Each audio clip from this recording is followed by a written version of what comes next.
Ag Day is brought to you by Authority Supreme Herbicide from FMC. Learn more at ag.fmc.com. We're kicking off a new series of reports called Weed Wednesday, all about those pesky weeds, the history behind them, and the latest research when it comes to fighting them. Today we begin with a look back at some very old weeds still yielding results. Tyne Morgan shows us what's going on at Michigan State.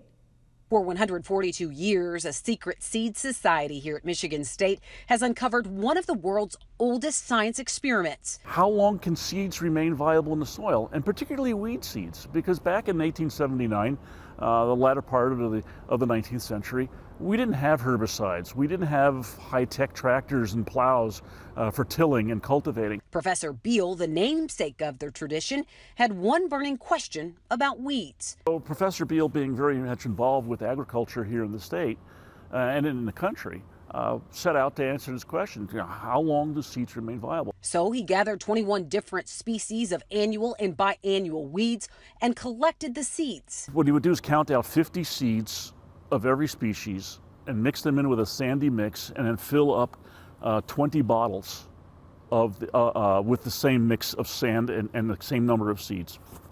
And his plan was to excavate a bottle every 5 years. Bottles buried in a secret location the fall of 1879. That was the first time he opened the bottle. He shook out the contents, spread it out, put it in a greenhouse, and recorded what germinated. After Beal retired in 1910, the experiment lived on. And instead of every year, today the bottles are only uncovered once every 20 years. They're just little time capsules of biology that's over 100 years old. And that to me is the fantastic thing. Only a handful of people know just where that secret spot is. And this year, a team of 5 tapped to continue the tradition did just that, digging up a bottle in April of this year. Yeah, I mean, it's very interesting. We excavate in the very early morning hours. There are a couple of reasons for that. We don't want to attract a lot of attention to where the seeds are buried. We don't want curiosity seekers, to say, oh, I know where the bottles are, I'm going to dig them up. And so we like to try to keep that under wraps.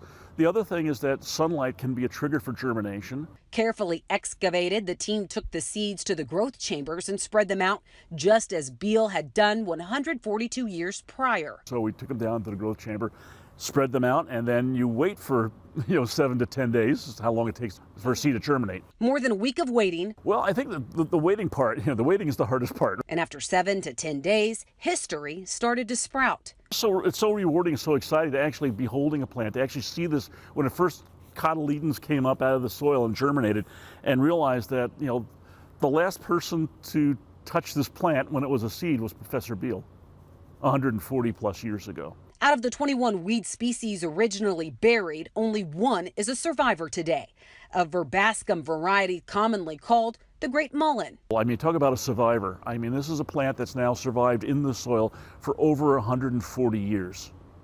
And it still germinates, and we still get a relatively high germination rate. You have 20 of the original 50 seeds germinated. That's 40% germination rate. In 2000, we had a 48% germination rate.